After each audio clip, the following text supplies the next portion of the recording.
Right way. मध्यकालीन भारत की इस सीरीज में आपका स्वागत है और आज हम जिस टॉपिक को कवर करने वाले हैं वो है सल्तनत काल की कला, स्थापत्य एवं साहित्य। जैसा कि हम आपको पहले ही बता चुके हैं, इसमें हम टोटल 12 टॉपिक्स को कवर करने वाले थे, जिसमें से 3 टॉपिक हम पहले ही कवर कर चुके हैं। मुस्लिम आक्रमण, दिल्ली सल्तनत कालीन सभी वंशों को हम देख चुके हैं और दिल्ली सल्तनत से संबंधित प्रशासन को भी हम देख चुके हैं।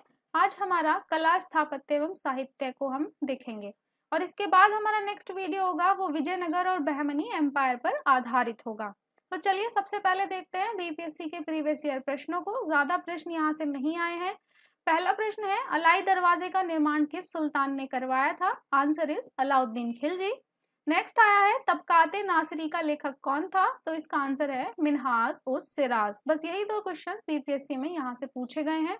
देखते हैं अब अभ्यास के लिए महत्वपूर्ण प्रश्नों को। पहला प्रश्न है, अलाई दरवाजे का निर्माण किस सुल्तान ने करवाया था? आपके ऑप्शंस हैं इल्तुतमिश, बलबन, अलाउद्दीन खिलजी या फिरोज तुगलक। तो अभी हमने देखा है इसका निर्माण कराया अलाउद्दीन खिलजी ने। ये है आपके सामने अलाई दरवाजा। इसे आप सही तरीके से देखेंगे तो इसमें आप पाएंगे कि यहाँ पर मेहराब का इस्तेमाल किया गया है। ये आप देख पा रहे हैं, ये मेहराब है। यहाँ पर कुतुब मीनार के निकट लाल पत्थरों एवं संगमरमर का इस्तेमाल करते हुए 1311 में इसे बनाया गया था और ये चतुष्केंद्रीय मेहराब इसमें बनाया गया है। तो इस बात का आपको खास तौर पे ध्यान रखना है। बढ़ते हैं नेक्स्ट क्वेश्चन की ओर।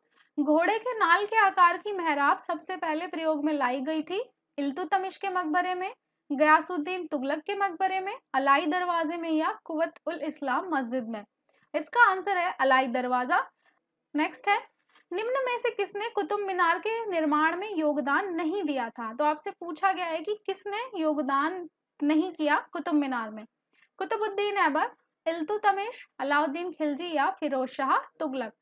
ध्यान से इसका आंसर देना है। Answer is Alauddin Khilji. ये है कुतुब मीनार और इसमें आप देखेंगे तो इसमें ये 5 मंजिला इमारत है। ये देखेंगे 1, 2, 3, 4 एंड 5। तो ये 5 मंजिला इमारत है।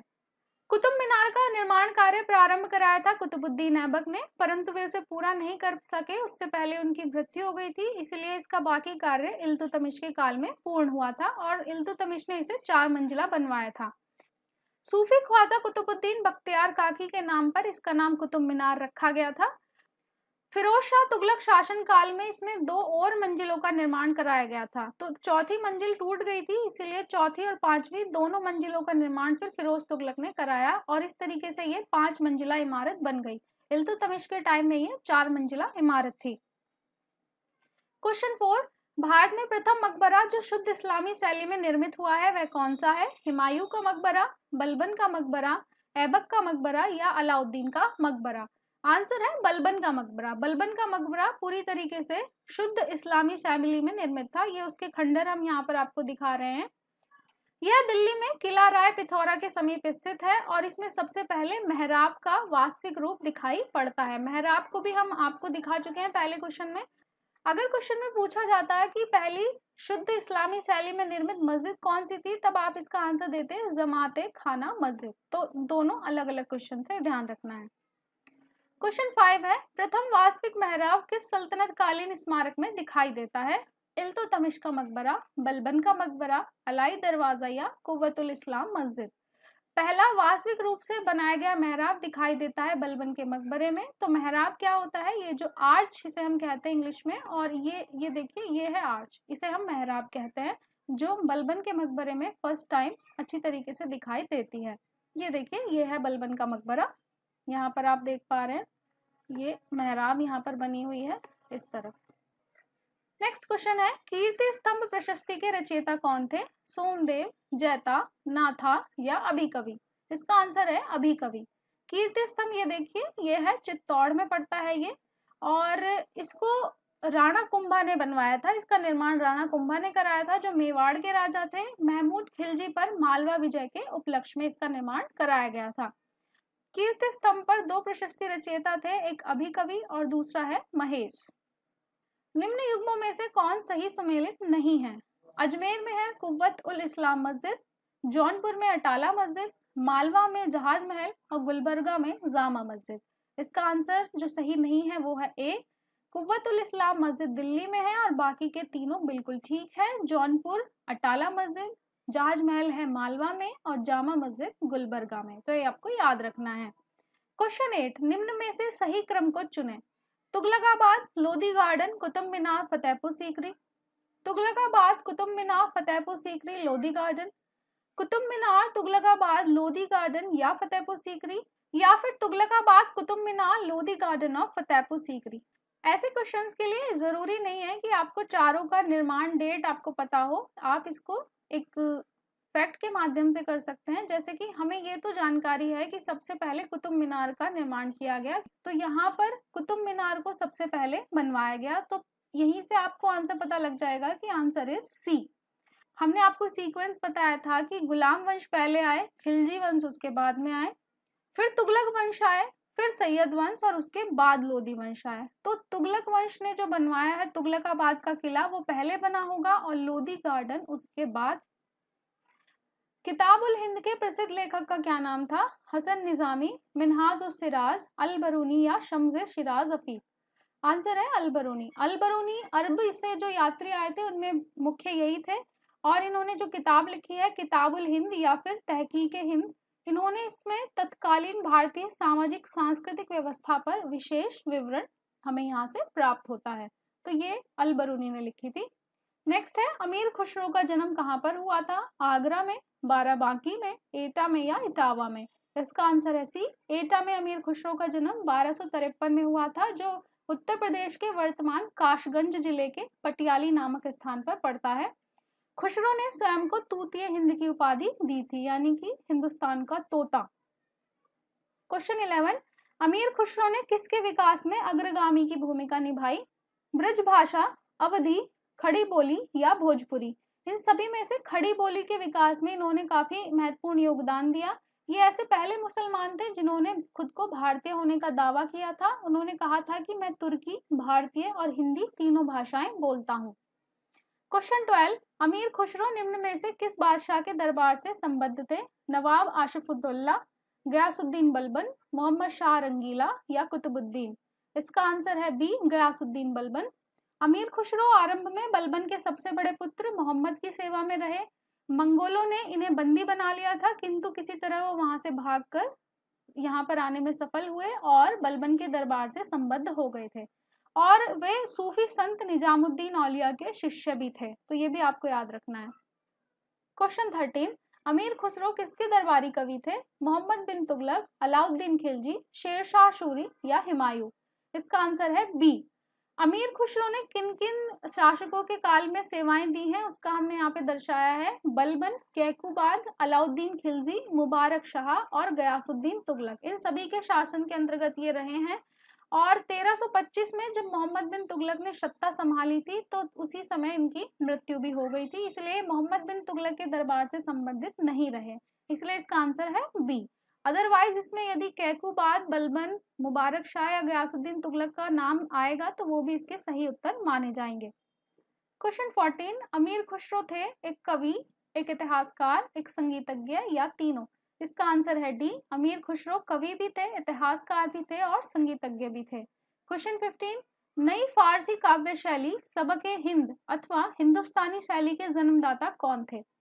जयाउद्दीन बर्नी, अफीक, इस्मामी या अमीर खुसरो। इसका आंसर है डी, अमीर खुसरो को हिंदी में खड़ी बोली का जनक खुसरो को माना जाता है, और उनका कहना था कि जो हिंदी का शब्द है वो फारसी से कम नहीं है, इसलिए सबक हिंदी की जो जन्मदाता है वो अमीर खुसरो हैं। क्वेश्चन 16, हिंदी और फारसी दोनों भाषाओं के विद्वान थे अकबर, तानसेन, अमीर खुसरो या बैरम खां। सो आंसर इज ऑब्वियस, इसका आंसर है सी, अमीर खुसरो। क्वेश्चन 17, निम्न में से कौन फारसी का प्रथम कवि था जिसने अपनी कविता में भारतीय पर्यावरण का चित्रण किया था? अमीर खुसरो, अमीर हसन, फैजी या अबू तालिम कलीम। इसका भी आंसर है अमीर खुसरो। उन्होंने यहाँ की जो रचनाएं की हैं उनमें भारतीय पर्यावरण के तत्व को महत्वपूर्ण माना है, और भारतीय पर्यावरण के इर्द गिर्द ही उनकी रचनाएं थीं। क्वेश्चन 18, तबकाते नासरी का लेखक कौन था? शेख जलालुद्दीन, अल बरूनी, मिनहाज उस सिराज या जयाउद्दीन बर्नी। इसका आंसर है मिनहाज उस सिराज, ये बीपीएससी में भी पूछा गया है। यह सुल्तान नसरुद्दीन को समर्पित किया गया था तबकाते नासरी। इस पुस्तक में मोहम्मद गौरी की भारत विजय का प्रत्यक्ष विवरण मिलता है। क्वेश्चन 19, निम्न भाषाओं में से किस भाषा को दिल्ली सुल्तान ने संरक्षण प्रदान किया? अरबी, तुर्की, फारसी या उर्दू? आंसर है फारसी। तो दिल्ली सुल्तानों ने फारसी भाषाओं को संरक्षण प्रदान किया। भारत में फारसी साहित्य का विकास मुस्लिम विजेताओं के आगमन के साथ ही यहाँ पर प्रारंभ हो गया था। क्वेश्चन 20, अपभ्रंश शब्दों का प्रयोग मध्यकालीन संस्कृत ग्रंथों में होता था, किसके लिए? राजपूतों में जातियुक्त लोगों को इंगित करने के लिए, वैदिक कर्मकांड के त्याग को इंगित करने के लिए, कुछ आधुनिक भारतीय भाषाओं के आरंभिक रूपों को इंगित करने के लिए, या डी संस्कृत के छंदों को इंगित करने के लिए। तो अपभ्रंश जो वर्ड है इसका मीनिंग था कि कुछ आधुनिक भारतीय भाषाएं जो थी उनके आरंभिक रूपों को कहा जाता था अपभ्रंश। लोक प्रयोग में संस्कृत के विभिन्न रूपों को पतंजलि ने अपभ्रंश कहा है, और विद्वानों का मत है कि उत्तर भारत में जो बोलियां हैं जैसे कश्मीरी, पंजाबी, हिंदी, नेपाली, शोरसैनी और मराठी आदि भाषाओं का विकास इसी अपभ्रंश से हुआ है। क्वेश्चन 21, किस संगीतवाद को हिंदू मुस्लिम गानवादों का सबसे श्रेष्ठ मिश्रण माना गया है? वीणा, ढोलक, सारंगी या सितार? सितार को हिंदू मुस्लिम गानवादों का एक मिक्सचर माना गया है। भारतीय संगीत में मुस्लिम समाज की गहरी रुचि के लिए अभिप्रेरित किया अमीर खुसरो ने। ईरानी तंबूरा और भारतीय वीणा को मिलाकर जो नया आविष्कार किया गया वही सितार कहलाया। क्वेश्चन 22, संगीत यंत्र तबला का प्रचलन किसने किया? आदिल शाह ने, अमीर खुसरो ने, तानसेन ने या बिज्र बाबर ने? इसका भी आंसर है बी, अमीर खुसरो ने संगीत जो यंत्र था तबला और सितार दोनों का प्रचलन काफी किया अमीर खुसरो ने, और ये 13वीं शताब्दी के आसपास की बात है। क्वेश्चन 23, निम्न में से कौन सा राजपूत राजा संगीत पर एक पुस्तक के लेखक के रूप में भी जाना जाता है? जयचंद्र गढ़वाल, पृथ्वीराज चौहान, राणा कुंभा या मानसिंह? राणा कुंभा में संगीत पर भी एक पुस्तक लिखी थी, और इन्हें संगीत के साथ साथ साहित्य और कला में भी ये निपुण थे, इनका भी इन्हें शौक था। उन्होंने संगीत शास्त्र पर संगीत मीमांसा, संगीत राज, संगीत रत्नाकर आदि ग्रंथों का प्रणयन किया था। क्वेश्चन 24, निम्न में से कौन सा युग्म सही सुमेलित है? पंडित भाव भट्ट संगीत राज, उस्ताद चंद खां रामचंद्र का, पुंडरीक विठल रागमाला और कुंभा राग कल्पदुम? इसका आंसर है सी, पुंडरीक विठल ने रागमाला को लिखा है, जबकि संगीत राज जो ग्रंथ है उसे लिखा था राणा कुंभा ने, अभी हमने पीछे देखा था। और रामचंद्र चंद्रिका यानी जो सेकंड है उसकी रचना की काशीनाथ शास्त्री ने। इनका पूरा नाम था काशीनाथ शास्त्री अप्पा तुलसी। और राजकल्पद्रुम की रचना की थी कृष्णचंद्र व्यास ने। तो ये उस समय की जो रचनाएं हैं और उन्हें किसने रचा इसके बारे में ये क्वेश्चन था। और लास्ट क्वेश्चन है, दिल्ली का वह सुल्तान जिसने अपने संस्मरण लिखे थे वह कौन था? इल्तुतमिश, बलबन, अलाउद्दीन खिलजी या फिरोज तुगलक? तो फिरोज तुगलक ने अपने संस्मरण लिखे हैं, और इन्होंने जो संस्करण लिखा है वो है फुतुहात फिरोज शाही, इस नाम से उन्होंने अपना संस्करण लिखा है। और इसका उद्देश्य था कि वह अपने आप को एक आदर्श मुसलमान शासक सिद्ध करना चाहते थे। तो ये इनका उद्देश्य रहा फुतुहात फिरोज शाही लिखने के पीछे। चलते चलते यूपी पीसीएस के प्रीवियस ईयर क्वेश्चंस को भी देख लेते हैं। पहला है, कीर्ति स्तंभ किसके शासन काल में निर्मित हुआ? हम देख चुके हैं, चित्तौड़ में है ये, राणा कुंभा ने बनवाया। किसने स्वयं को हिंदुस्तान का तोता कहा? तो तूतीय हिंद अमीर खुसरो ने स्वयं को कहा। तबले का प्रचलन भी अमीर खुसरो ने ही कराया था। अपने संस्मरण लिखने वाला दिल्ली का जो सुल्तान था वो था फिरोज तुगलक। तो ये हमारे यूपी पीसीएस के प्रश्न हुए। आज का हमारा टॉपिक दिल्ली सल्तनत काल में कला और साहित्य के बारे में था। इससे अगला टॉपिक हमारा बहमनी राज्य और विजयनगर एम्पायर के बारे में होगा। तो हम मिलेंगे आपसे अगले टॉपिक के साथ, तब तक आप जुड़े रहें बीपीएससी राइट वे के साथ में। Thank you.